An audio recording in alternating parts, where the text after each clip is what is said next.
بسم الله الرحمن الرحيم إن الحمد لله نحمده ونستعينه ونستغفره من يهده الله فلا مضل له ومن يضلل فلا هادي له وأشهد أن لا إله إلا الله وحده لا شريك له وأشهد أن سيدنا ونبينا وحبيبنا وشفيعنا وقرة أعيننا محمدًا عبده ورسوله صلى الله تبارك وتعالى عليه وعلى آله وأصحابه وأزواجه وذريته وبارك وسلم تسليمًا كثيرا أما بعد فأعوذ بالله من الشيطان الرجيم بسم الله الرحمن الرحيم يا أيها الذين آمنوا كتب عليكم الصيام كما كتب على الذين من قبلكم لعلكم تتقون سبحان ربك رب العزة عما يصفون وسلام على المرسلين والحمد لله رب العالمين اللهم صل على سيدنا محمد وعلى آل سيدنا محمد وبارك وسلم۔ میرے محترم دوستو اور بھائیو، اللہ تعالیٰ نے اپنے کرم سے ہمیں رمضان کا مہینہ دکھا دیا۔ رجب سے اس کا انتظار تھا، رجب سے اس کے انتظار میں ہماری نگاہیں ٹکی ہوئی تھیں، اور لیکن اللہ کا شکر ہے کہ اللہ تعالیٰ نے ہمیں ہماری زندگی میں ایک رمضان اور دکھا دیا۔ بہت سے لوگ ایسے تھے جنہوں نے پچھلا رمضان دیکھا لیکن وہ اس رمضان سے پہلے دنیا سے چلے گئے۔ بہت سے لوگ ایسے بھی تھے کہ جو رمضان کی رات ہی کو چلے گئے۔ تو بڑی خوش قسمتی ہے ان لوگوں کی جن کی زندگی میں اللہ تعالیٰ نے آخرت کی کمائی کا ایک سیزن اور بھیج دیا ہے۔ یہ کمائی کا سیزن ہے، آخرت کی تیاری کا سیزن ہے، اللہ کو راضی کرنے کا سیزن ہے۔ گناہوں کو بخشوانا اس مہینے میں بہت آسان ہے، آخرت کے درجات کو حاصل کرنا اس مہینے میں بہت آسان ہے، جہنم کی آگ سے چھٹکارے کا پروانہ حاصل کرنا اس مہینے میں بہت آسان ہے۔ بڑے لوگ جو ہوتے ہیں، جن سے لوگوں کے کام وابستہ ہوتے ہیں، جن لوگوں کو ان سے کام پڑتا ہے، تو وہ اس تلاش میں رہتے ہیں کہ کس موقع پر ان سے کام نکلوایا جا سکتا ہے۔ چنانچہ جو ان کے چھوٹے چھوٹے ان کے ساتھ رہنے والے ہوتے ہیں، ان سے پوچھتے ہیں کہ صاحب کا موڈ آج کیسا ہے، آج صاحب کی طبیعت کیسی ہے، اگر موڈ اچھا ہو تو ہم بھی اپنی بات کر لیں، اگر موڈ اچھا ہو تو ہم بھی اپنا تقاضا پیش کر دیں۔ تو اللہ تعالیٰ تو موڈ سے پاک ہے، اللہ تعالیٰ تو قبض اور بسط سے پاک ہے، لیکن رمضان کے مہینے میں اللہ تعالیٰ کی رحمت کو کچھ زیادہ ہی جوش ہوتا ہے، بہت زیادہ جوش ہوتا ہے کہ اللہ تعالیٰ نے اس مبارک مہینے میں سارے ہی گناہ گاروں کو بخشنے کا ارادہ کیا ہوا ہوتا ہے اور اس کے اسباب پیدا کیے ہوئے ہوتے ہیں۔ رمضان کا سارا مہینہ اللہ تعالیٰ کی طرف سے 24 گھنٹے یہ آواز لگتی ہے کوئی مانگنے والا، ہے کوئی معافی چاہنے والا، ہے کوئی توبہ کرنے والا، ہے کوئی گناہوں سے باز آ جانے اور اللہ کو راضی کرنے کا ارادہ کرنے والا۔ سارا دن ساری رات یہ آواز لگتی رہتی ہے اور اللہ تعالیٰ دعائیں مانگنے والوں کو ان کے مانگنے سے زیادہ عطا فرماتے ہیں۔ رمضان کے مہینے میں جسے دعا کی توفیق مل جائے، اللہ سے مانگنے کی توفیق مل جائے، سچ پوچھیں یوں سمجھیں گویا اللہ تعالیٰ نے اپنے سارے خزانوں کی چابیوں کا چھلا اس کے ہاتھ میں پکڑا دیا ہے۔ اللہ تعالیٰ کے سارے خزانوں کی چابیوں کا چھلا اسے پکڑا دیا ہے، جس کو رمضان میں خوب مانگنے کا موقع ملے۔ بعض دفعہ رمضان کے مہینے میں ہم روزے بھی رکھتے ہیں، تراویح بھی پڑھتے ہیں، لیکن دعائیں نہیں کرتے۔ ہمیں چاہیے کہ رمضان کے مہینے میں لمبی لمبی دعائیں مانگیں، ایک ڈیڑھ گھنٹے کی دعا، آدھے گھنٹے، پون گھنٹے کی دعا۔ کون ہے جو ہم میں سے پریشان نہیں ہے؟ کون ہے ہم میں سے جس کے بہت سے کام اٹکے ہوئے اور پھنسے ہوئے نہیں ہیں؟ کون ہے ایسا کہ جس کے مسائل الجھے ہوئے نہیں ہیں، وہ اپنے مسائل کو سلجھانا چاہتا ہے؟ ہم میں سے ہر ایک کتنے مسائل میں گرفتار ہے، کتنی پریشانیوں میں گرفتار ہے۔ تو ہم سب کو چاہیے کہ رمضان کے اس مبارک مہینے میں دل کھول کر اللہ پاک سے اپنے مسائل کو مانگیں۔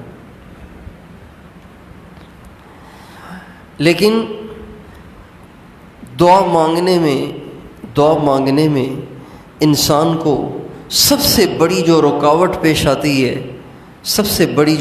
پیش آتی ہے، ایک آدمی دکھی بھی ہے، بیمار بھی ہے، مقروض بھی ہے، پریشان بھی ہے، اس کے بہت سے مسائل بھی ہیں، اور وہ یہ بھی سمجھتا ہے کہ اس موقع پر دعائیں قبول ہوں گی، اگر میں مانگوں گا تو میرے مسائل حل ہو جائیں گے۔ لیکن دعا مانگنے کی اس کو توفیق ہی نہیں ہوتی، اس کا دل ہی نہیں کرتا کہ ہاتھ اٹھاؤں، اگر ہاتھ اٹھا بھی لے اس کا دھیان ہی نہیں جمتا، زبان سے اس کے الفاظ ہی نہیں نکلتے۔ یہ کیفیت بنتی ہے، یہ کیفیت ہو جاتی ہے۔ اس کیفیت کے ہونے کی وجہ یا تو کوئی گناہ ہوتا ہے یا لغویات اور فضولیات میں اپنے اوقات کو ضائع کرنا ہوتا ہے۔ جو لوگ موبائل پر یا موبائل کے علاوہ بھی لغویات اور فضولیات میں ایسے ہی اپنا ٹائم ضائع کرتے رہتے ہیں، واٹس ایپ چیک کر رہے ہیں، کبھی ایسے ہی فیس بک پہ لگ گئے، کبھی ویڈیو گیم کھیلنے لگ گئے، کبھی کوئی اور کھیلنے لگ گئے، کبھی ایسے ہی گپیں لگانے بیٹھ گئے۔ جو لوگ اپنے اوقات کو لغویات میں اور فضولیات میں ضائع کرتے ہیں، اللہ تعالیٰ ان سے دعا کی توفیق چھین لیتا ہے۔ اور سب سے زیادہ دعا کی توفیق کے چھننے میں جو چیز مؤثر ہے وہ بد نظری ہے۔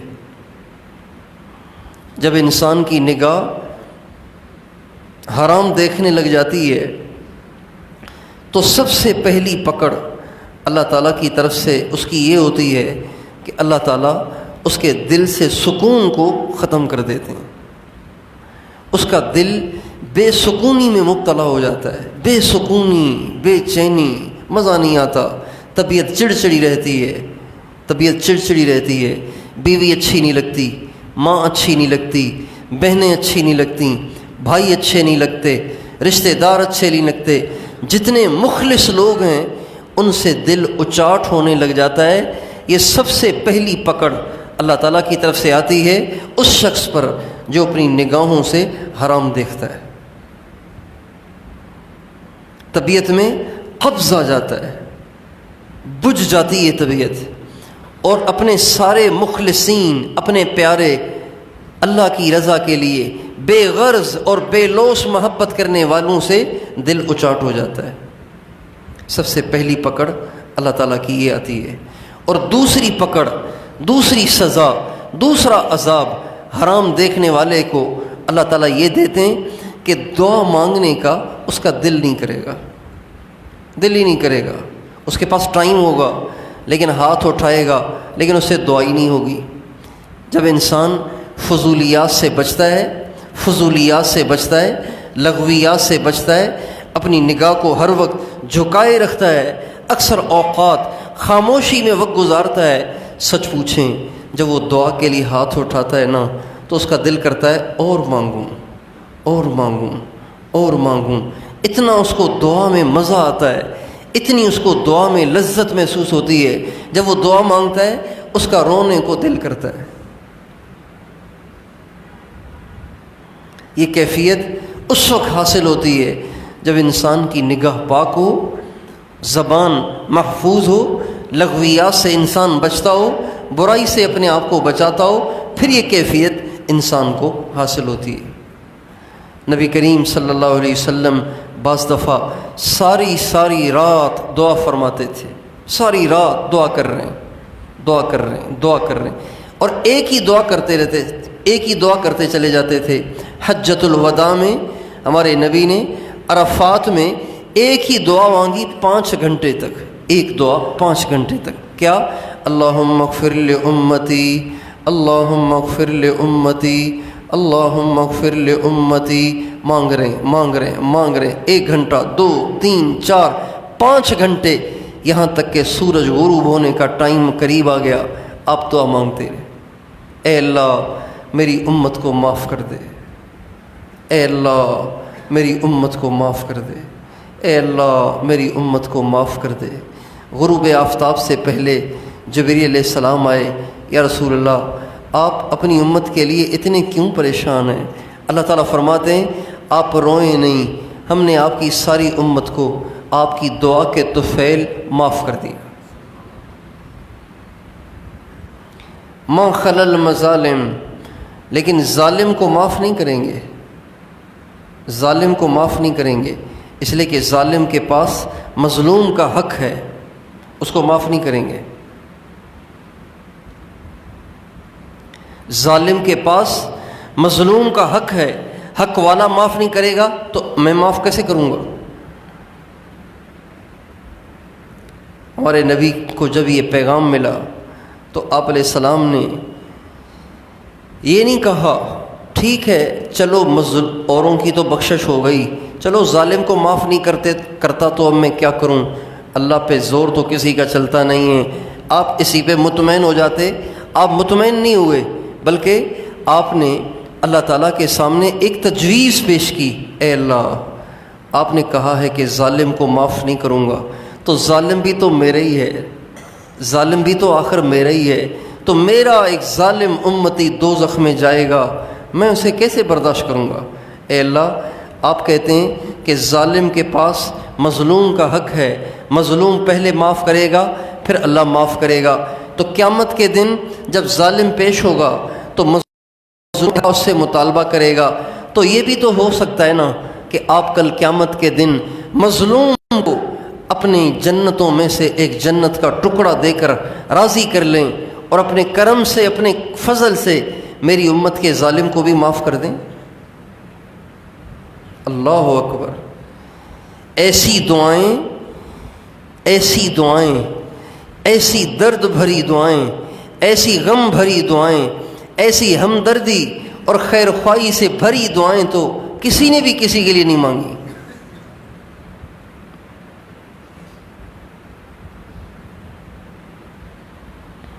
چنانچہ اللہ تعالیٰ نے اس دعا کو عرفات میں قبول نہیں کیا، آپ مزدلفہ تشریف لائے اور مزدلفہ میں آ کے آپ علیہ السلام نے یہ دعا مانگی۔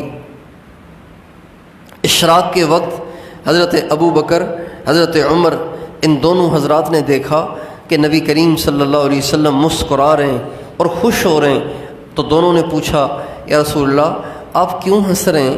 یہ ہنسنے کا کوئی موقع تو نہیں ہے، آپ ہنس رہے ہیں۔ آپ نے فرمایا ابھی جبریل میرے پاس آئے تھے اور مجھ سے کہنے لگے یا رسول اللہ آپ اپنی امت کے ظالموں کے لیے جو بخشش کی دعا کر رہے تھے اللہ تعالیٰ نے وہ بھی قبول کر لی ہے، اور اللہ تعالیٰ نے فرمایا میرے محبوب تیری دعا کے طفیل میں نے تیری امت کے ظالم کو بھی معاف کر دیا۔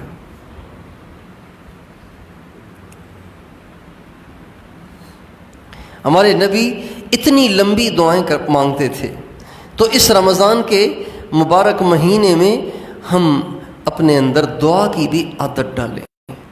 دعا،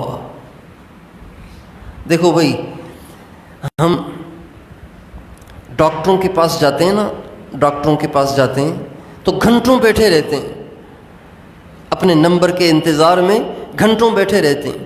کسی دنیا دار کے پاس اپنا کام لے کر جاتے ہیں، نوکریاں آئی ہوئی ہیں، ہمارے مخدوم صاحبان کے پاس نوکریاں آئی ہیں، اب ہمارا غریب اپنے پیپر لے کر، اپنی ڈگریاں لے کر، اپنے ڈاکومنٹس لے کر پہنچ جائے گا اور بیٹھا ہوا ہے، صبح سے لے کے شام تک یہ نہیں سوچے گا یار ناشتہ بھی نہیں کیا، دوپہر کا کھانا بھی نہیں کھایا، یار اب تو شام ہو رہی ہے اور پیاس سے بھی پریشانی ہو رہی ہے، بھوک سے پریشانی ہو رہی ہے، چکر بھی آ رہے ہیں، پتہ نہیں یہ نمبر کب آئے گا، بھاڑ میں جائے نوکری، میں تو جاتا ہوں اپنے گھر۔ کوئی بھی یہ نہیں سوچتا، شام تک بیٹھا رہے گا کہ کبھی تو نمبر آ جائے گا، کبھی تو نمبر آ جائے گا۔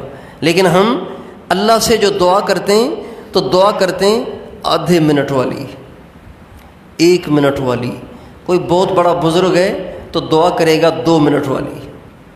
عام طور پر آپ اپنی مسجد میں ماحول دیکھیں، دنیا کی ساری مسجدوں میں ماحول دیکھیں، یوں ہاتھ اٹھاتے ہیں اور ادھر بھی دیکھ رہے ہوتے ہیں، ادھر بھی دیکھ رہے ہوتے ہیں، پتہ نہیں دماغ کہاں گھوم رہا ہوتا ہے، اور اپنی انگلیوں سے پٹاخے بھی نکال رہے ہوتے ہیں اور داڑھی کو بھی کھجا رہے ہوتے ہیں اور دعا بھی کر رہے ہوتے ہیں۔ یعنی ایک فارملٹی بن گئی ہے دعا۔ کرتے بھی ہیں تو ایسے جیسے آرڈر دے دیتے ہیں۔ ہم لوگ جاتے ہیں نا کسی ہوٹل پہ کھانا کھانے کے لیے، تو ایک آدمی آئے گا ایک واؤچر لے کر، ایک کاغذ لے کر، اس پہ لکھا ہوتا ہے دال اتنے کی اور کڑھائی گوشت اتنے کا، بریانی اتنے کی، سادہ چاول اتنے کے، شورما اتنے کا، وہ پرچہ لائے گا۔ آپ اسے کہیں گے دال لے آؤ، شورما لے آؤ، 4 روٹی لے آؤ، رائتا لے آؤ، سلاد لے آؤ، ٹھنڈے پانی کی بوتل لے آؤ۔ آپ ایسے ہی کہیں گے نا، یہ تو نہیں کہیں گے یار پانی لے آؤ نا، یار مہربانی کرو بھائی آپ کا بڑا احسان ہوگا۔ اس کی منت سماجت تو نہیں کریں گے، آرڈر دیں گے، ایک دفعہ کہیں گے تو وہ اسی وقت بھاگ کے لے آئے گا۔ ہم ایسے لگتا ہے جیسے اللہ تعالیٰ نے کوئی واؤچر دیا ہوا ہے اور ہاتھ اٹھائے ہوئے ہیں اور ہم آرڈر دے رہے ہیں، یا اللہ بیوی کو بھی صحت دے دے، بچے کو بھی صحت دے دے، بچوں کو نوکری دے دے، بچیوں کے رشتے کرا دے، تیری مہربانی ہوگی، السلام علیکم، چلو جی۔ ہماری دعا منت سماجت نہیں ہے، ہماری دعا آرڈر ہے۔ ہم اللہ کو آرڈر دے دیتے ہیں اور پھر انتظار میں رہتے ہیں کہ یار اتنے عرصے سے دعا کر رہا ہوں، دعا تو قبول ہی نہیں ہوتی۔ بھائی ہمارے نبی کا ارشاد ہے اللہ تعالیٰ غافل دل کی دعا قبول نہیں کرتے، غافل دل کی دعا اللہ تعالیٰ قبول نہیں کرتے۔ جب دل کی گہرائیوں سے پوری توجہ کے ساتھ ساری دنیا سے رابطے کاٹ کر، ساری دنیا سے امیدیں کاٹ کے انسان اللہ تعالیٰ سے مانگتا ہے، خدائے پاک کی قسم اللہ اس کی دعا ضرور قبول کرتا ہے۔ ناممکنات کو ممکن کر دیتا ہے، نہ ہونے انہونے کو ہونا کر دیتا ہے، محال کو ممکن کر دیتا ہے، نا امیدی کو امید سے تبدیل کر دیتا ہے۔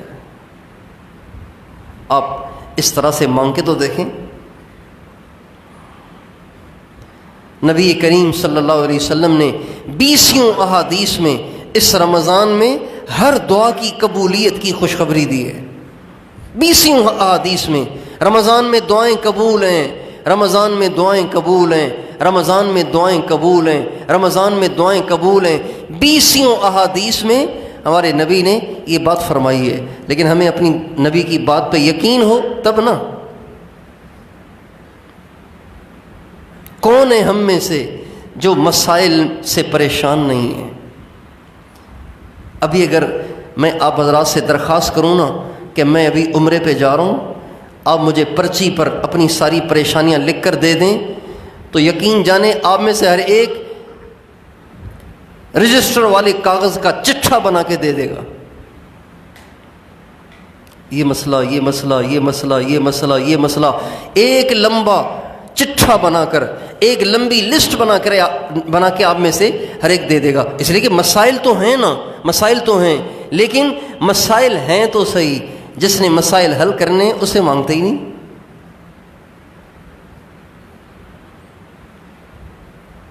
اور مانگتے اس لیے نہیں ہے کہ جس سے مانگ رہے ہیں اس سے ملنے کا یقین نہیں ہے۔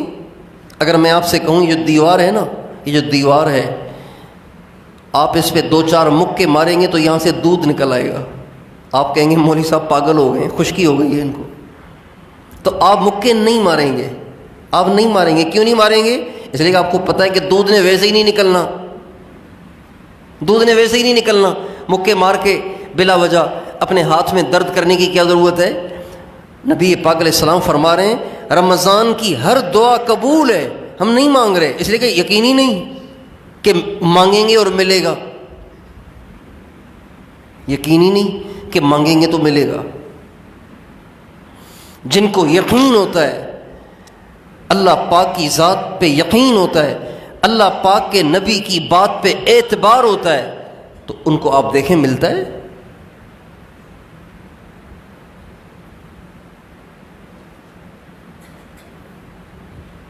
اللہ تعالیٰ سے لینے کا سب سے بڑا ذریعہ وہ یقین ہے۔ جیسے کسی ملک میں داخل ہونے کے لیے اس ملک کا ویزا ضروری ہے نا، ویزے کے بغیر آپ کی اس ملک میں انٹری نہیں ہو سکتی، انٹری نہیں ہو سکتی۔ اسی طرح اللہ تعالیٰ کے خزانوں سے لینے کے لیے یقین کا ویزا ضروری ہے۔ اپنے دل کی طرف جھانکیں، آپ کو اس بات کا یقین ہے کہ جب آپ ہاتھ اٹھائیں گے اللہ آپ کے ہاتھوں کو دے گا، آپ کو اس کا یقین ہے؟ اگر یقین ہے تو سچ پوچھیں، آپ مانگ کے دیکھیں، آپ کو مل جائے گا۔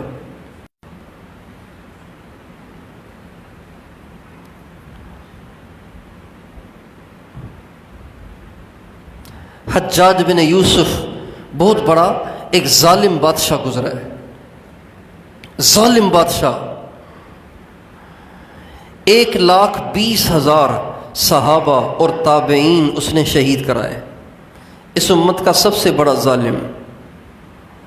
ایک دفعہ بیت اللہ کا طواف کر رہا تھا، دوران طواف اس نے ایک شخص کو دیکھا کہ وہ بیت اللہ سے لگ کر دعا کر رہا ہے، اے اللہ نابینا ہوں مجھے آنکھیں دے دے، نابینا ہوں مجھے بینائی دے دے۔ اندھا ہے، بینائی کی دعا کر رہا ہے۔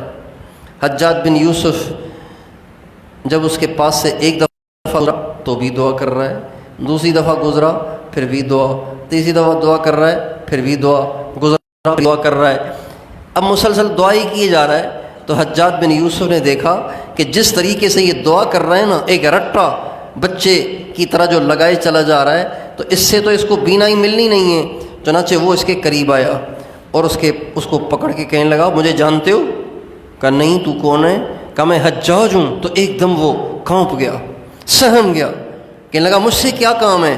کہنے لگے میں طواف کر رہا ہوں اور میں دیکھ رہا ہوں کہ تو اتنی دیر سے بینائی کی دعا کر رہا ہے اور بیت اللہ سے لگ کے دعا کر رہا ہے اور تجھے بینائی نہیں مل رہی۔ چنانچہ اب میں جا رہا ہوں ایک اور چکر لگانے کے لیے، اگر تیری بینائی نہ ملی نا تو تیری گردن اڑا دوں گا۔ اب حجاج کی دھمکی کا مطلب تو حقیقت ہوتا تھا۔ حجاج جس کو کہہ دے تیری گردن اڑا دوں گا تو اس کو کوئی بچا ہی نہیں سکتا تھا۔ چنانچہ اس اندھے کو یقین ہو گیا کہ اب تو اگر اگلے چکر میں بینائی نہ ملی نا تو پھر تو میں نے اس کے ہاتھوں مارا ہی جانا ہے۔ چنانچہ اب کے جو اس نے دعا کی نا تو وہ دیکھنے جیسی تھی۔ کہنے لگا اے اللہ اندھا تو پہلے ہی ہوں، اب تو جان بھی جانے والی ہے، مہربانی کر بینائی دے دے ورنہ گردن اڑا دے گا یہ ظالم میری۔ ایسے گڑ گڑا کے دعا مانگی کہ کتابوں میں لکھا ہے جب حجاج اگلے چکر میں اس کے پاس گزرانا تو وہ دیکھ رہا تھا۔ علامہ اقبال کہتے ہیں کہ اللہ تعالیٰ کا ارشاد ہے ہم تو مائل بکرم ہیں کوئی سائل ہی نہیں، راہ دکھلائیں کسے رہ روے منزل ہی نہیں۔ اللہ تعالیٰ فرماتے ہیں میں تو دینے کے لیے تیار بیٹھا ہوں، کوئی مانگے بھی تو صحیح نا۔ یہاں آتے ہیں سارے سبق سنانے والے، مانگنے والا تو کوئی آتا ہی نہیں، سبق سنانے والے آتے ہیں۔ آپ خود سوچیں، آپ کے در پہ ایک سائل آیا اور اس نے ہاتھ باندھے ہوئے اور آ کے فر فر فر فر فر فر اپنے دکھڑے سنانا شروع کیے، میں محتاج ہوں، غریب ہوں، مقروض ہوں، بے اولاد ہوں، گھر میں کوئی نہیں ہے، بیمار بھی ہوں، دوائی کے پیسے نہیں ہیں، اللہ کے نام پہ دے دو، یہ کہہ کے آگے چلا گیا۔ آپ کا دل کرے گا اس کو دینے کے لیے؟ آپ سے پوچھتا ہوں، آپ کا دل کرے گا اس کو دینے کے لیے؟ آپ کہیں گے بیچارہ عادی ہے، جانے دو آگے اس کو۔ لیکن اگر آپ کے دروازے کو کھٹکھٹا کے وہ کہے بھائی میں بڑی مجبوری میں آیا ہوں، میں مانگنے والا نہیں ہوں، مجبوری میں آیا ہوں، میرے گھر میں روٹی نہیں ہے، میرے بچے بہت بھوکے ہیں، اگر آپ دیں گے میں آپ کے لیے بہت دعائیں کروں گا۔ اس کے چہرے پہ غم کے آثار ہیں، اس کی آنکھوں میں آنسو تیر رہے ہیں، اور وہ فرفر نہیں بول رہا، وہ چھوٹے چھوٹے جملے بول رہا ہے، لیکن دل کی گہرائیوں سے درد میں بھرے ہوئے جملے بول رہا ہے۔ آپ کی جیب میں نہیں بھی ہوگا نا تو آپ گھر جائیں گے اور بیوی سے کہیں گے دیکھو کہیں کچھ رکھا ہو تو دے دو، بڑا مجبور آیا ہوا ہے۔ تو بھائیو، اللہ تو بڑا کریم ہے، اللہ تو بڑا مہربان ہے، ماؤں سے زیادہ مہربان ہے، وہ کیوں نہیں دے گا؟ وہ دے گا، بشرطے کہ ہم اس سے مانگیں، اور جیسے مانگنا چاہیے ویسے مانگیں۔ امام بخاری رحمۃ اللہ علیہ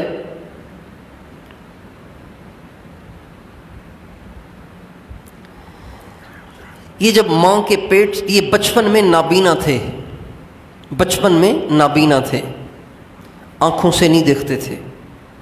ان کی والدہ محترمہ اللہ تعالیٰ سے دعا کرتی تھی، اے اللہ میرے بچے کو بینائی دے دے۔ ایک رات اس طرح گڑ گڑا کے اللہ سے دعا کی، اس طرح گڑ گڑا کے اللہ سے دعا کی کہ رات کو خواب میں حضرت ابراہیم علیہ السلام کی زیارت ہوئی۔ ابراہیم علیہ السلام نے فرمایا، مائی رو نہیں، جب تو صبح کو اٹھے گی تیرا بیٹا دیکھ رہا ہوگا۔ جب صبح کو اٹھیں تو حضرت امام بخاری دیکھ رہے تھے۔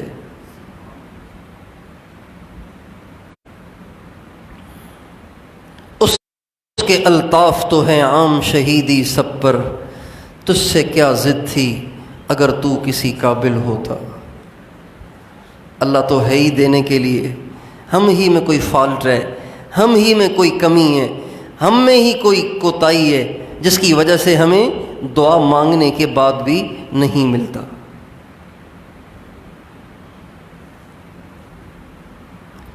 دعا مانگنے کا، جب انسان دعا کرتا ہے نا گڑ گڑا کے، تو ایک یا تو یوں ہوتا ہے کہ اللہ تعالیٰ اس کو جو وہ مانگ رہا ہو وہ اس کو دے دیتا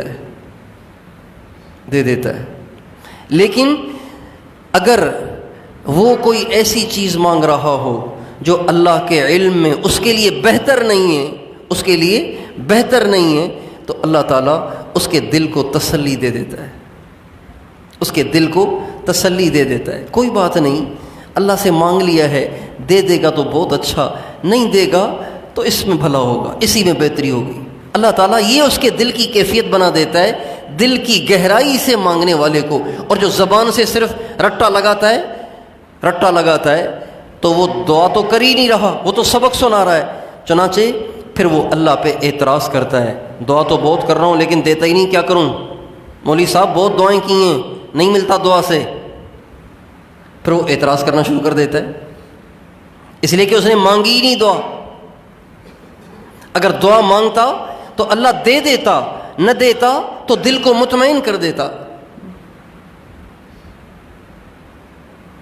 اس کی مثال بالکل یوں سمجھیں، پیاسا پانی کو تلاش کرتا ہے تو اللہ تعالیٰ یا تو اسے پانی دے دیتا ہے یا اس کی پیاسی بجھا دیتا ہے، اس کو طلب ہی نہیں رہتی، کہتا بس ٹھیک ہے مانگ لیا ہے اب اس کی مرضی۔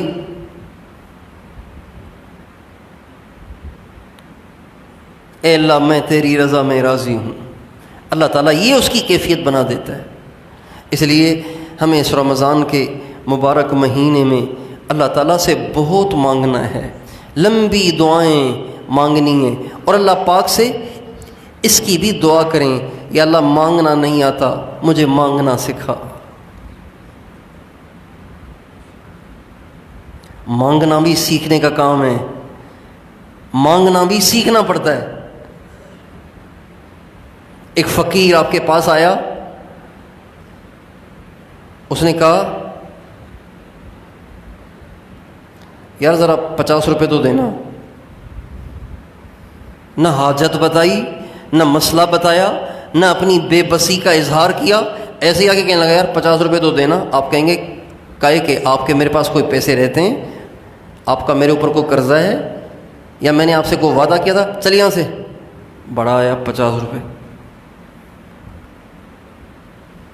اس لیے کہ مانگا تو صحیح لیکن ڈھنگ سے نہیں مانگا، مانگا لیکن ڈھنگ سے نہیں مانگا۔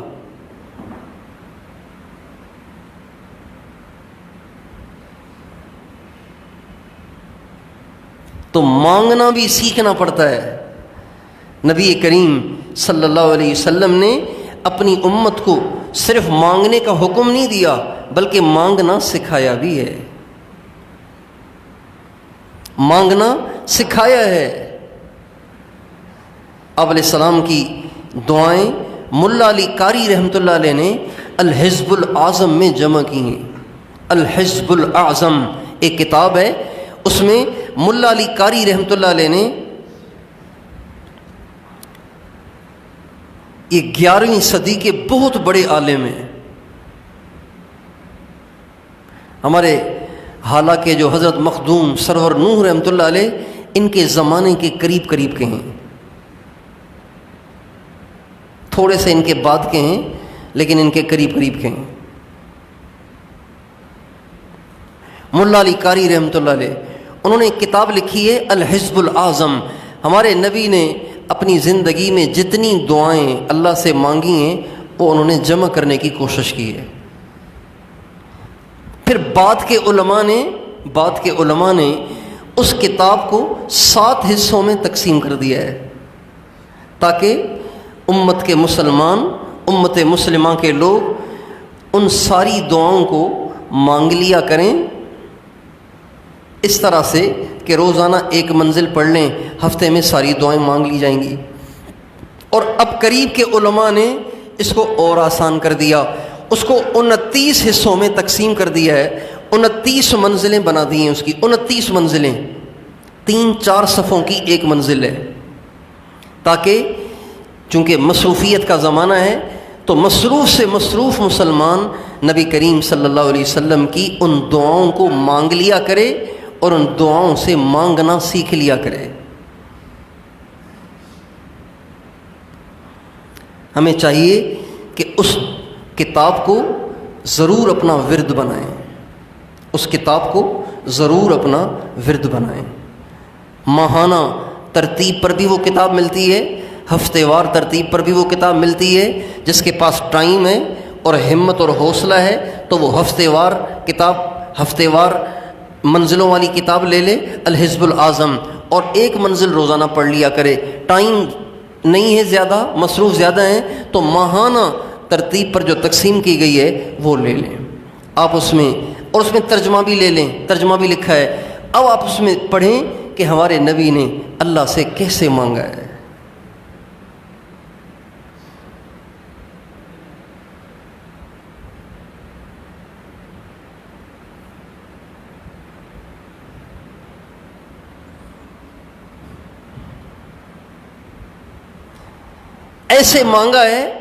ایسے مانگا ہے کہ پتھر دل بھی موم پڑ جائے اور سخت سے سخت دل بھی نرم پڑ جائے، اور نہ دینے والا بھی دینے کا ارادہ کر لے۔ اس مسکنت کے ساتھ، اس عاجزی اور تضرع اور زاری کے ساتھ ہمارے نبی نے اللہ سے مانگا ہے۔ ایک دعا میں ہمارے نبی اللہ تعالیٰ سے کہتے ہیں اسألک مسألۃ المسکین، اے اللہ میں آپ سے ایسے مانگتا ہوں جیسے مسکین مانگتا پھرتا ہے۔ ادعوک دعاء الخائف الضریر، اے اللہ میں تجھے ایسے پکار رہا ہوں جیسے ڈرا ہوا، سہما ہوا، پریشان حال، دکھوں کا مارا ہوا پکارتا ہے، ایسے آپ کو پکار رہا ہوں۔ بچہ الگ چارپائی پہ سو رہا ہے، ماں الگ چارپائی پہ سو رہی ہے، رات کو اس کو ڈراؤنا خواب آ گیا تو وہ چارپائی پہ چیخنا شروع کر، امی، روتا ہے امی۔ تو حضور کہہ رہے ہیں اے اللہ میں آپ کو ایسے پکار رہا ہوں، میں آپ کو ایسے بلا رہا ہوں جیسے ڈرا ہوا بچہ اپنی ماں کو پکارتا ہے۔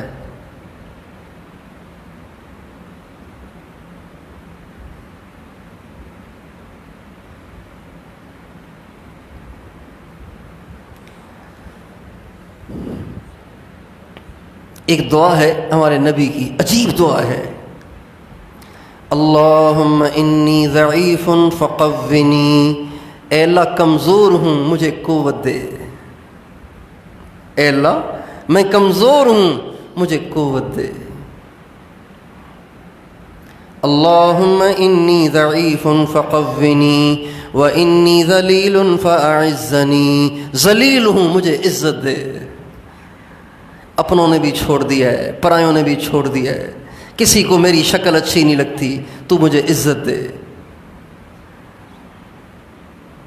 اللہم انی ضعیف فقوینی وانی ذلیل فاعزنی وانی فقیر فارزقنی، اے اللہ محتاج ہوں مجھے روزی دے۔ اور ایک دعا ہے، اللہم ان ونواصینا وجوارحنا بیدک لم تملکنا منها شیئا فاذا فعلت ذلك بنا فکن انت ولینا واہدنا الی سواء السبیل، اے اللہ میرا دل تو تیرے ہاتھ میں ہے نا، میرے اعضاء تو تیرے ہاتھ میں ہے نا، میری پیشانی کے بال تو تیرے ہاتھ میں ہے نا، تو نے تو مجھے کوئی اختیار ہی نہیں دیا۔ اے اللہ جب سب کچھ تیرے قبضے میں ہے تو مجھے سیدھے راستے پہ بھی تو چلا، مجھے میرے حال پہ کیوں چھوڑتا ہے؟ مجھے میرے حال پہ نہ چھوڑ، مجھے سیدھے راستے پہ تو انگلی پکڑ کے چلا، جیسے چھوٹے کو انگلی پکڑ کے چلایا جاتا ہے نا، ایسے انگلی پکڑ کے چلا۔ فکن انت ولینا، اللہ مجھے اکیلا نہیں چھوڑنا، مجھے ایسے لے کر چل جیسے چھوٹے بچے کو اس کا باپ لے کے چلتا ہے، چھوٹے بچے کو اس کی ماں اپنے ہاتھ سے پکڑ کے لے کر چلتی ہے، ایسے مجھے چلا سیدھے راستے پہ۔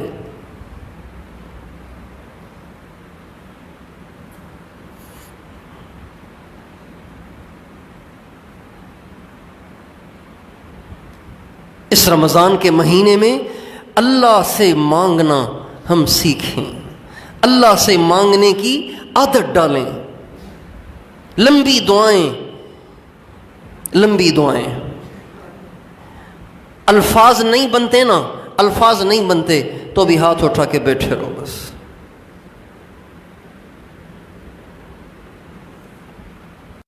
اس لیے کہ اللہ تعالیٰ کو آپ کے دل کے دکھوں کا پتہ ہے کہ آپ کو کیا کیا ضرورتیں ہیں۔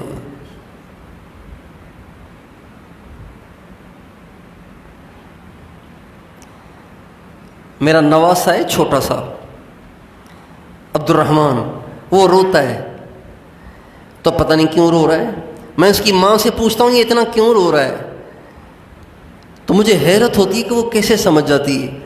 تو وہ کبھی کہتی ہے اس کو نیند آ رہی ہے اصل میں اس لیے رو رہا ہے، ابھی اس کو سلاؤں گی تو یہ ٹھیک ہو جائے گا۔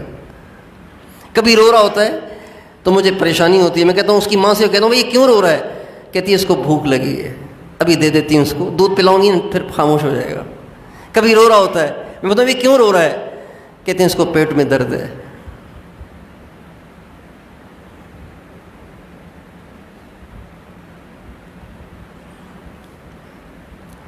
تو وہ تو نہیں کہہ رہا پیٹ میں درد ہے، نہ وہ یہ کہہ رہا ہے مجھے نیند آ رہی ہے، نہ وہ یہ کہہ رہا ہے مجھے بھوک لگی ہے، لیکن ماں جانتی ہے کہ یہ کیوں رو رہا ہے۔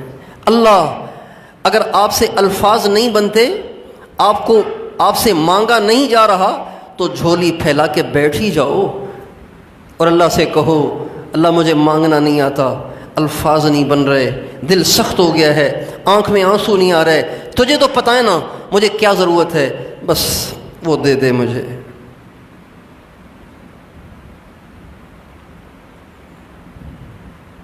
لمبے ہاتھ پھیلائے رکھو، 10 منٹ سے شروع کرو، 15 منٹ تک لے جاؤ، 20 منٹ تک لے جاؤ، آدھے گھنٹے تک لے جاؤ، 40 منٹ تک لے جاؤ، پون گھنٹے تک لے جاؤ، گھنٹے تک لے جاؤ۔ خدائے پاک کی قسم جب 1 گھنٹہ آپ کے ہاتھ پھیلے رہیں گے، یہ ہو سکتا ہے کہ ماں سے زیادہ مہربان کہے کہ میں نہیں دیتا، یہ ہو سکتا ہے؟ نہیں ہو سکتا یار، دے گا وہ، بس دل میں یقین رکھیں کہ وہ دے گا۔ ہاں آپ کا اپنا ہی دل کہہ رہا ہے کہ کیسے ملے گا، تو پھر نہیں ملے گا۔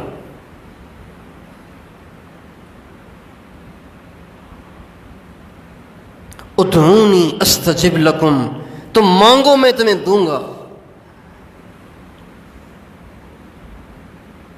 اچھا، ایک عجیب بات ہے کہ اللہ تعالیٰ نے یہ نہیں کہا ادعونی اعطکم، مانگو میں دوں گا، یہ نہیں کہا ادعونی استجب لکم، تم مانگو میں تمہاری دعا قبول کر لوں گا۔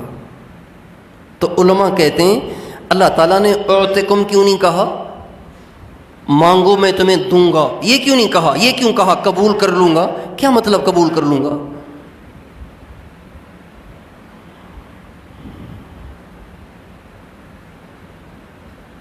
تو اس کا مطلب یہ ہے کہ ضروری نہیں ہے کہ آپ جو مانگ رہے ہیں فٹ سے وہ آپ کو پکڑا دے، اس لیے کہ وہ جو حکیم ہے، وہ جو علیم ہے، وہ جانتا ہے کہ آپ کو ابھی دینا ہے یا ٹھہر کے دینا ہے، دینا بھی ہے کہ یا نہیں دینا۔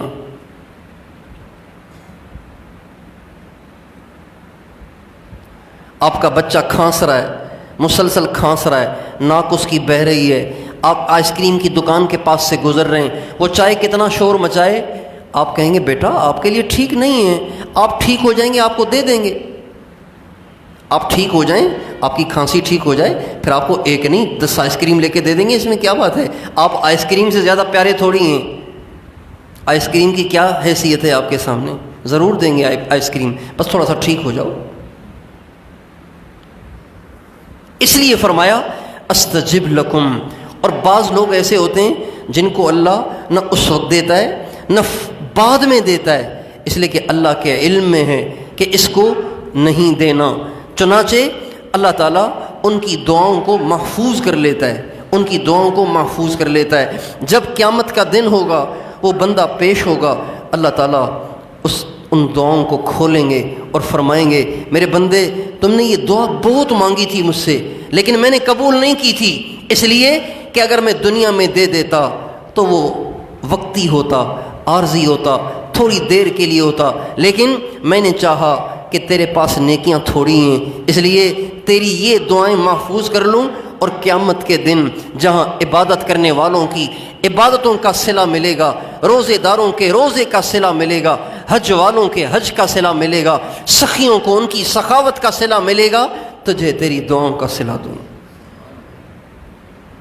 چنانچہ جب دعاؤں کا صلہ ملنا شروع ہوگا نا تو وہ کہے گا یا اللہ آپ نے دنیا میں میری دعائیں کیوں قبول کی؟ آپ وہاں بھی مجھے نہ دیتے نا، سارا یہیں دیتے، اس لیے وہاں جو ملا وہ تو وہیں رہ گیا، یہاں دیتے نا آپ، تو جو آپ نے دیا یہ تو ہمیشہ رہے گا۔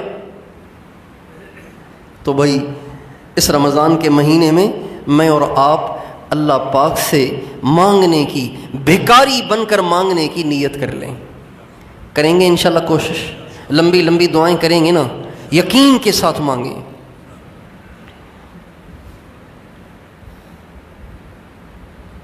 اور کوشش کریں کہ دعا کے لیے تنہائی کو تلاش کریں، تنہائی میں دعا مانگیں، ایسی تنہائی کہ آپ آواز بھی نکالیں تو کوئی سنے نہیں، تاکہ آپ شرمائیں نہیں، اور آواز سے مانگیں، ایسے مانگیں جیسے اللہ آپ کے سامنے بیٹھے ہوئے ہیں، آپ اللہ کے سامنے بیٹھے ہوئے ہیں، اللہ آپ کے سامنے ہیں اور آپ اللہ سے باتیں کر رہے ہیں، اور اللہ بھی سن رہے ہیں، اللہ سن رہے ہیں، ایسے مانگیں اللہ سے۔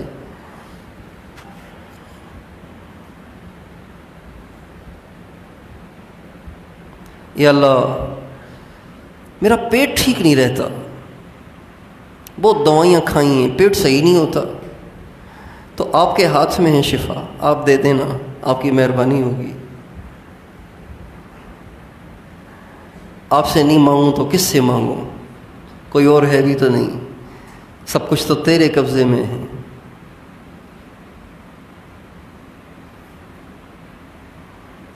یا اللہ میری بچیاں بڑی ہو رہی ہیں، ان کے رشتے نہیں آ رہے، تو یہ بچیاں تو آپ ہی نے دی ہیں نا، میں نے کوئی انتخاب تو نہیں کیا، آپ نے دی ہیں، تو اگر آپ ان کے رشتے بھی کرا دیں تو آپ کی مہربانی ہوگی۔ میں کہاں ان کو لیے لیے پھروں، تیرے خزانے میں ہیں، تیرے ہاتھوں میں ہیں، تیرے ہاتھ میں سب کا دل ہے، مہربانی کر کوئی اچھے خیر والے رشتے بھیج دے تاکہ میری بچیاں اپنے گھر میں جا کے سکھی ہو جائیں، مہربانی کر۔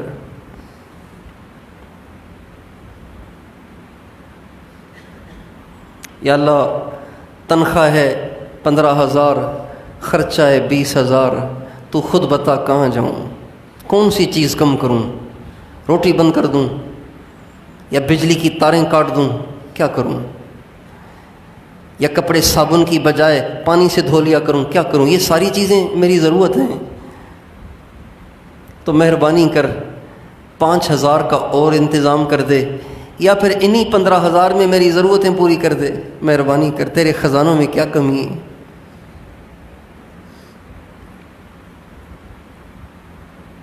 مانگیں اللہ سے، کریں گے کوشش انشاءاللہ۔ اللہ تعالیٰ مجھے بھی آپ کو بھی اپنی ذات سے مانگنے والا بنائے، اپنا فقیر بنائے، اپنی ذات کے سوا کسی اور کا فقیر نہ بنائے۔ یہ بھی ہمارے نبی کی دعا ہے، اللہم اکفنی بحلالک عن حرامک واغننی بفضلک عمن سواک۔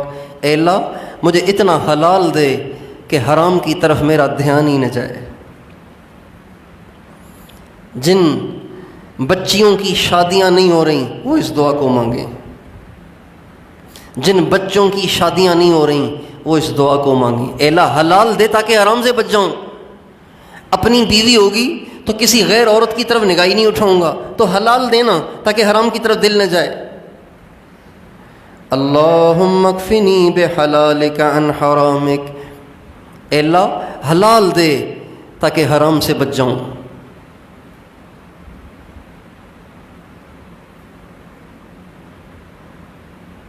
اور جن کی شادیاں ہوئی ہیں پھر بھی ان کی نگاہیں ناپاک ہیں، آوارہ ہیں، وہ بھی اس دعا کو مانگیں، چونکہ اس دعا کا ایک مطلب یہ بھی ہے، اے اللہ مجھے توفیق دے کہ میں حلال پہ اکتفا کروں، حرام کی طرف نہ دیکھوں، اسی پہ گزارا کر لوں۔ اکفنی بحلالک کا ایک مطلب یہ بھی بنتا ہے کہ اللہ مجھے توفیق دے کہ میں حلال پہ گزارا کروں، حلالی پہ گزارا کر لوں۔ کتنی اچھی دعا ہے۔ جن کے رشتے نہیں ہو رہے ان کے لیے بھی دعا ہے، جن کے رشتے ہو تو گئے لیکن ان کا دل لالچی بنا ہوا ہے، اب بھی ادھر ادھر ہوس کی نگاہیں اٹھاتا ہے، تو اس کو چاہیے کہ یہ دعا مانگے، اے اللہ میری ہوس کو ختم کر دے، بس حلالی پہ گزارا کرنے کی توفیق دے۔ اور اگلا جملہ وَأَغْنِنِي بِفَضْلِكَ عَمَّن سِوَاكَ، اپنا ایسا فضل کر کہ تیرے غیر کی محتاجی نہ رہے۔ اے اللہ ایسا اپنا فضل کر کہ تیرے غیر کی محتاجی نہ رہے۔ عجیب دعا ہے نا، یہ ہمارے نبی نے حضرت علی کو سکھائی تھی۔ حضرت علی نے کہا یا رسول اللہ مقروض ہوں، آپ نے فرمایا یہ دعا مانگا کرو، تیرا قرضہ اتر جائے گا۔ اللہم اکفنی بحلالک عن حرامک واغننی بفضلک عمن سواک۔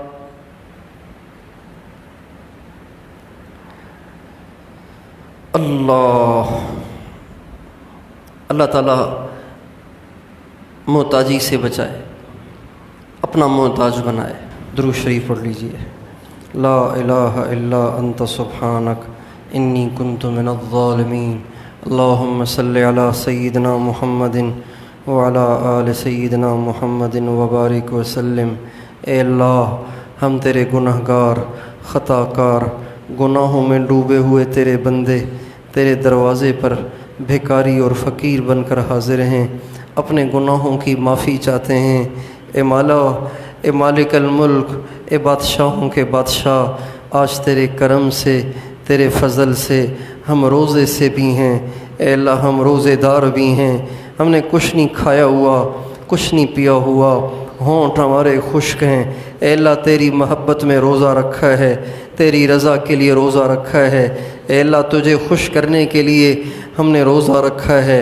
اے مالک الملک، آج کروڑوں مسلمانوں نے روزہ رکھا ہے، کروڑوں مسلمان ایسے بھی ہیں جو مزدور ہیں، روزانہ کماتے ہیں تبھی جا کے گھر کا چولہا جلتا ہے۔ اے اللہ انہوں نے بھی روزے رکھے ہوئے ہیں۔ اے اللہ پسینے میں وہ گیلے ہیں، پسینے میں شرابور ہیں، انہوں نے بھی روزے رکھے ہوئے ہیں۔ اے اللہ کتنی ہمارے گھر، اے اللہ کتنی اس امت کی ایسی عورتیں ہیں جن کے خاوند جوانی میں چلے گئے، وہ بیوہ ہو گئیں، اب ان کے چھوٹے چھوٹے بچے ہیں، اے اللہ وہ گھروں کے برتن دھوتی ہیں، گھروں کی صفائیاں کرتی ہیں، گھروں میں جھاڑو پھیرتی ہیں، تبھی جا کے اپنے بچے کے لیے روٹی کا انتظام کر پاتی ہیں۔ اے اللہ انہوں نے بھی روزے رکھے ہوئے ہیں، اے اللہ انہوں نے بھی سحری کر کے اے اللہ روزے رکھ لیے ہیں۔ اے اللہ باوجود اس کے کہ انہوں نے لوگوں کے کپڑے دھونے ہیں، لوگوں کے برتن دھونے ہیں، لوگوں کے گھروں کے باتھ روم دھونے ہیں، اے اللہ لوگوں کے گھروں میں فرش پہ پوچھے لگانے ہیں، اے اللہ پھر بھی انہوں نے روزے رکھے ہیں۔ اے مالک الملک، تو ان چند روزے داروں کے طفیل ہماری اور ساری امت مسلمہ کی بخشش فرما۔ اے اللہ بے شک روزے دار تھوڑے ہوں گے، جنہوں نے روزے نہیں رکھے وہ بھی بہت بڑی تعداد ہے۔ اے اللہ وہ بھی دنیا کی بہت بڑی تعداد ہے، دنیا کی بہت بڑی تعداد ہے جو اب بھی تجھ سے غافل ہیں۔ اے اللہ اس مبارک مہینے میں بھی وہ روزہ نہیں رکھ رہے، وہ نمازیں نہیں پڑھ رہے۔ اے مالک الملک، جنہوں نے رکھے ہوئے ہیں، جنہوں نے نمازیں پڑھی ہوئی ہیں، ان کے طفیل اے اللہ ان کا بھی بیڑا پار لگا دے، ان سے بھی راضی ہو جا، ان سے بھی راضی ہو جا۔ اے اللہ گندم کے ساتھ پتھر بھی تو تل جاتے ہیں، اے اللہ اگرچہ گندم زیادہ ہوتی ہے پتھر تھوڑے ہوتے ہیں، یہاں پتھر زیادہ ہیں اور گندم تھوڑی ہے، لیکن اے اللہ اگر تو کرم کا معاملہ کر دے، اگر تو فضل کا معاملہ کر دے تو تجھے کون پوچھے گا، کون پکڑے گا۔ اے اللہ ان تھوڑے سے گندم کے دانوں کے طفیل ہم پتھروں کو بھی پار لگا دے، اللہ ہم پتھروں کو بھی پار لگا دے، ہمارا بھی بیڑا پار کر دے، ہم سے بھی راضی ہو جا، ساری امت سے راضی ہو جا، ساری دنیا میں دین کو عام کر دے، بے دینی کو ختم کر دے، اللہ بے حیائی کو ختم کر دے، فحاشی کو ختم کر دے، عریانی کو ختم کر دے، مسلمان کے دل میں اپنی نافرمانی کی نفرت پیدا کر دے، غیر مسلموں کو اسلام میں داخل کر دے۔ اے اللہ یہ غیر مسلم، اے اللہ یہ عیسائی، اے اللہ یہ یہودی، اے اللہ یہ ہندو، اے اللہ یہ بدھ مت، اے اللہ یہ تیری ذات کے انکاری، اے اللہ تجھے نہ ماننے والے، اے اللہ یہ اسی حال میں دنیا سے چلے گئے، اے اللہ پکی بات ہے یہ دوزخ میں جائیں گے۔ اے اللہ جون جولائی کی گرمیاں ہم سے برداشت نہیں ہوتی تو یہ کروڑوں برس جہنم کی آگ کیسے برداشت کر سکیں گے۔ اے اللہ ان کو تو سمجھ نہیں آ رہی، ان کے دل پہ تو کوئی پتھر پھر گیا ہے، ان کے دل تو سخت ہو گئے ہیں جس کی وجہ سے ان کو سمجھ نہیں آ رہی۔ اے مالک الملک، تو ان کے دل کے دروازے کھول دے، ان کے دل کی کھڑکیاں کھول دے، ان کو ایمان کی دولت سے مالا مال کر دے۔ اے اللہ اگر یہ اسلام میں داخل ہو گئے ہماری کون سی تنخواہ بڑھ جائے گی، ہمارے گھر کا کون سا خرچہ چلے گا۔ اے اللہ ہم تو ان کی ہمدردی خیر خواہی میں ان کے لیے دست بستہ تیرے سامنے فقیر بنے کھڑے ہیں۔ اے مالک الملک، تیرے نبی کا چونکہ اے اللہ تیرے نبی نے کفر کے لیے ہمیشہ کے لیے دوزخ کی آگ بتائی ہے، اے اللہ تیرے نبی کی زبان سے تو کبھی سچ کے سوا کچھ نہ نکلا۔ اے اللہ اپنے کرم سے سارے کافروں کو اسلام میں داخل کر دے، سارے نافرمانوں کو اس رمضان میں توبہ تائب ہونے کی توفیق دے دے۔ اے اللہ تیرے نبی نے فرمایا ماں باپ کے نافرمان کی بخشش رمضان میں نہیں ہوتی، تیرے نبی نے فرمایا شراب کے عادی کی رمضان میں بخشش نہیں ہوتی۔ اے اللہ تیرے نبی نے فرمایا رشتہ داروں سے تعلق توڑنے والوں کی رمضان میں بخشش نہیں ہوتی۔ اے اللہ تیرے نبی نے فرمایا جس کے دن میں کسی مسلمان کے لیے کینہ ہو، بغض ہو، اس کی بھی بخشش نہیں ہوتی۔ اے اللہ ہم ان سارے گناہوں سے توبہ کرتے ہیں، ہم ان سارے گناہوں سے توبہ کرتے ہیں، ہر مسلمان کو توبہ کی توفیق دے دے۔ کوئی مسلمان ایسا نہ رہے جو رمضان میں بھی ان برائیوں میں مبتلا ہو اور توبہ نہ کرے اور رمضان چلا جائے۔ اے اللہ جس کی رمضان میں بخشش نہیں ہوئی اس کے لیے تیرے نبی کی بد دعا ہے۔ اے اللہ تیرے نبی کی بد دعا سے، اے اللہ جس کو تیرے نبی کی بد دعا لگ جائے وہ کیسے کامیاب ہو سکتا ہے، اے اللہ وہ کیسے عزت پا سکتا ہے۔ اللہ ہمیں اپنے نبی کی بد دعا سے بچا، ہر مسلمان کو اپنے نبی کی بد دعا سے بچا، ہر مسلمان کو حضرت جبریل کی بد دعا سے بچا۔ ہماری دعاؤں کو اپنے محبوب کی دعاؤں کے طفیل قبول فرما۔ اے اللہ اس رمضان کا مہینہ، اے اللہ یہ رمضان کا مہینہ تو نے اس لیے بھیجا ہے کہ ہم تیرے فقیر بن کر تجھ سے لمبی لمبی دعائیں کریں۔ اے اللہ متقی بن کر رہیں، گناہوں سے بچیں۔ اے اللہ یہ رمضان کا مہینہ ہمارے لیے تقوی کا مہینہ بنا، دعا کا مہینہ بنا، وقوف قلبی کا مہینہ بنا، لمبے لمبے مراقبوں کا مہینہ بنا، اے اللہ ذکر کثیر کا مہینہ بنا، اے اللہ نگاہوں کے جھکائے رکھنے کا مہینہ بنا، زبان کو بند رکھنے کا مہینہ بنا، اے اللہ فضولیات اور لغویات سے بچنے کا مہینہ بنا، اے اللہ برائی سے حفاظت کا مہینہ بنا، جمعیت قلب کا مہینہ بنا، اپنی ذات کے ساتھ یکسوئی کا مہینہ بنا، اے اللہ اپنے غیر سے اے اللہ محتاجی کے ختم ہونے کا مہینہ بنا، اے اللہ اپنا مقرب اور اپنا ولی بننے کا مہینہ بنا، پکا نمازی بننے کا مہینہ بنا، راتوں کو اٹھ کر تیری محبت میں رونے کا مہینہ بنا، صحت کا مہینہ بنا، عافیت کا مہینہ بنا، اے اللہ تیری مہربانی تو نے ہمارے دن بھی بہت زیادہ گرم نہیں کیے، موسم بھی آپ نے اے اللہ اچھا کر دیا ہے، اے اللہ ہر مسلمان کو روزے رکھنے کی توفیق دے، ساری تراویح پڑھنے کی توفیق دے، اے اللہ جس مقصد کے لیے تو ہم سے روزے رکھواتا ہے اس مقصد پر ہمیں پورا اترنے کی توفیق دے، بیماروں کو صحت دے، مقروضوں کے قرضے اتار دے، بے روزگاروں کو حلال روزگار دے، جن کے بچیوں کے رشتے نہیں ہو رہے ان کے خیر والے رشتے کرا دے، اے اللہ بے گھروں کو گھر دے دے، اے اللہ اے اللہ اے اللہ اے اللہ اے اللہ بے قصور قیدیوں کو آزاد کر دے، جو خیریں ہم نے مانگی وہ بھی عطا فرما، جو مانگنے سے رہ گئیں وہ بھی عطا فرما، جو خیریں ہمارے آقا نے آپ سے مانگی وہ بھی عطا فرما، اے اللہ یہ اس گرمی میں اے اللہ گرمی کے موسم میں اے اللہ روزے میں یہ ساتھی کہاں کہاں سے آئے ہیں،